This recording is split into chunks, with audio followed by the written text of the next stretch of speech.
siiw du jàmmi boom maa ci xam dara lépp lu yëngu yow la ñu. aw ma xaalis su ma amoon xaalis aw ma Serigne Touba. dama ni la damaa am xaalis am Serigne Touba. boobu amuloon xaalis damay faatu. parce que li nga xamante ni maanaam jënd naa ko le Sénégalais lambda. Serigne Touba bi nag di nga ci wax. Serigne Touba bi ma ci wax parce que dafa am loo xamante ni dafa ma dal ci biir feebar bi. mooy lan exactement. bi nga xamante ni sama taux oxygène ku mu neex gëma la ku mu neexul c'est ça n'engage que man la. bi nga xamante ni feebar bi dal na ma ba sama taux oxygène maanaam nekk en saturation nga xamante ni j'étais programmé mourant dama tëdd nii vers 2 heures du matin ku tedd ki moo ñëw jox ma ñooxitu mburu ma lekk ko bi ma lekkee ñooxitu mburu bi ci laa commencé di am ok boobu moom ma topp ba léegi ci ok boobu le lendemain ci la sentir ni que y a quelque chose de bénéfique voilà loolu c'était vers 2 heures du matin à 4 heures du matin il est revenu laaj ma. moom Serigne Touba. moom Serigne Touba. laaj ma ne ko léegi di maanaam poumon yi rek. moo ci gént la daal. waaw donc Serigne bi daal c'est manifesté donc moo tax tey fi mu nekk nii pour moi bu may wax de maanaam Serigne Touba mais c'est la solution man je suis le cas vivant de quelqu'un qui était totalement mourant ci biir mbir mi. Il y a eu la main de Dieu par l'intermédiaire de Serigne Touba bi ma joxee ñookitu mburu bi ma lekk ko ci la yàlla def xewul et puis yàlla def aussi parce que man dama gëm gënduma la maa ngi génn bisu ba xamante ni ci la Serigne Mountakha mee woote muy bisu xasit. keroog àllarba ji la. mais mu nekk coïncidence bu yéeme le 11 bi daf ma topp maa ngi jógee aux îles d'Amérique le 10 egsi Paris le 11 le 11e jour. ci la ma affaire bi maanaam libéré ci biir loolu ci la ma Serigne Touba jox ñooxitu mburu bi ma lekk ko mais affaire bi jàpp ma ba nga xamante ni foofu dépensé naa fa première mes dépenses c'était à peu près 90 000 à peu près après 107 000 ñu may piqûre et piqûre yoo xamante ni pour ok bi taxaw. donc mu nekk loo xamante ni. doo dund la maanaam vécu la bi nga xam ne koo dund. xanaa dégg lu ma wax ku mu neex gëmal ku mu neexu.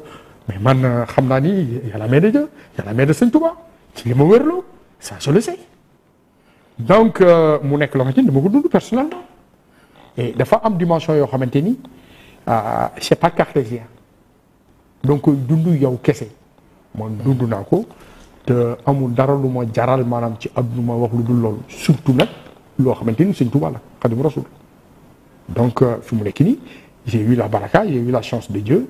Par l'intermédiaire de Serigne Touba qui a intervenu dans ma santé looloo tax affaire bi fu mu nekk nii bi ma loolu maanaam arrivé même les médecins dañu may le taux d'oxygène dafa monter de manière exponentielle dem ba 90 heures taxaw ko bi nga xamante ni maanaam ñoo ngi war a def maanaam amee les tests foofu na ngay xamee ni quand même les Sénégalais sont sérieux dañ ma defal prise de sang. dañu defal prise de sang plusieurs fois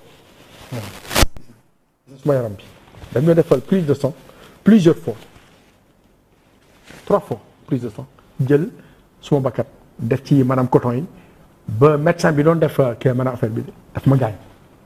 donc mu nekk 4 PCR 3 prises de sang moom la ñu yóbbu à l'institut. Institut Pasteur. Institut Pasteur fii les gens ne font pas n'importe quoi. fii da ngaa rafetlu taxawaayu docteur. vraiment. Je te dis, je suis fier d'être sénégalais. Je suis fier de l'équipe que j'ai rencontrée à Dalal Jamm. L'équipe de soins. Je parle des infirmiers et des médecins. Côté administratif daal yow nga. Côté administratif, moi, y a une chose boo xamante ni mais pratiquement j'ai pas parlé de ça parce que Madame Badiane m'a demandé de faire abstraction même de ça. J'ai été agressé 2 fois. À l'intérieur. ci biir hôpital bi. Oui, ci biir hôpital bi. mais dans ma chambre. ñu la agressé. Parce que quand ma vidéo est sortie.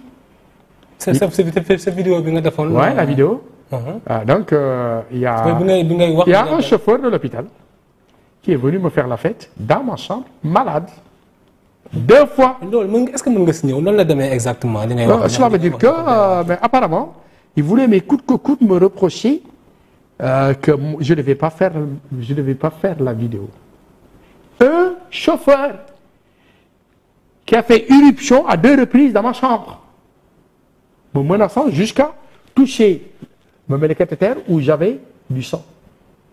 Ah bon? Du sang. Et donc, j'avais dit à Mme Badiane que j'allais porter plainte. Mme Badiane m'a dit, c'est la chef de service, c'est la chef de service du service social. Donc, mais après, j'ai dit mais à Mme Badiane, parce que une fois, j'aurais dit que c'est une erreur, mais 2 fois, qu'un chauffeur, se disant représentant du personnel, puisse faire irruption pour me faire la fête, pour me menacer, pour prendre mon portable.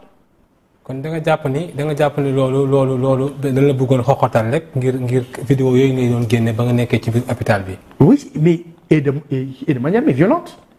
Et donc, j'ai dit à Mme Badiane, si j'ai pas la réponse, parce que Mme Badiane m'a dit qu'elle va en parler à M. Daf, que j'ai rencontré le jour de sortie. Il m'a confirmé qu'il n'était pas au courant. Mais là, son comportement d'hier, ñëw fekk ma ci plateau Sen TV, pourquoi il s'appelle?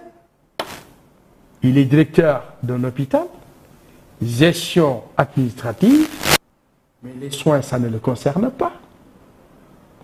Et jusqu'à venir pour essayer de dire que ce que je dis c'est faux, et moi j'ai payé mes médicaments. Je connais les noms des médecins, je connais mes ordonnances. Et c'est l'hôpital qui a mis à ma disposition, je répète, Monsieur Hyacinthe Lopi, et puis je permets de dire, j'ai un médicament, c'est mon médecin mes traitant, c'est honteux, c'est de la lâcheté. Parce que moi, j'ai subi tout ça, et que Mme Badiane m'a parlé, je me suis dit, je vais dépasser ce comportement malsain. C'est pour cela que j'ai fait un article pour remercier le personnel de soins. J'ai fait un article, je n'ai pas chargé sur M. DAF, mais quant à lui, on m'invite dans une émission, je dis les choses comme elles sont, et il se permet de vouloir téléphoner, comme s'il était en conflit avec moi. C'est honteux, c'est scandaleux. C'est scandaleux. C'est un comportement de singe. Oui, c'est un comportement malsain. Les factures sont là. Les médecins qui ont écrit les ordonnances sont là. Monsieur Hyacinthe Lopi, bidon dem di jëndi ordonnance. Migi Dundu, j'ai mon compte Orange Money. Et les pharmacies qui me vendaient les médicaments, c'est la pharmacie qui est en face de l'hôpital d'Al Jam et la pharmacie qui se trouve à Golfe Sud. Mais pourquoi je vais raconter des dénégations en disant que Dina May Faye te fayuma? Pourquoi moi, mu bëgg a ñëw pour wax ni c'est pas marqué. En tant que tamit njiitu hôpital bi, est-ce que du war a def ci moom mu ñëw par exemple wax di mbiri ni mu demee tam ñu xëy déglu version tamit loolu? Mais non, c'est pas lui. C'est au médecin. C'est un administratif. C'est un administratif. Il ne m'a jamais piqué. Il ne m'a jamais rencontré. C'est un administratif. C'est au médecin de venir dire. Il raconte des conneries, je n'ai pas fait mes ordonnances. J'ai leur ordonnance signée par eux. J'en ai plein. Signée par les médecins. Je connais leur nom. Docteur Nian, Docteur Baldé. Plusieurs médecins qui m'ont vu. Donc, mais c'est clair. Et il veut expliquer par quelle singerie que quand les gens viennent, c'est pas marqué Covid. Moi, c'était marqué Covid. Parce que c'est mon médecin traitant qui a pris tout en charge.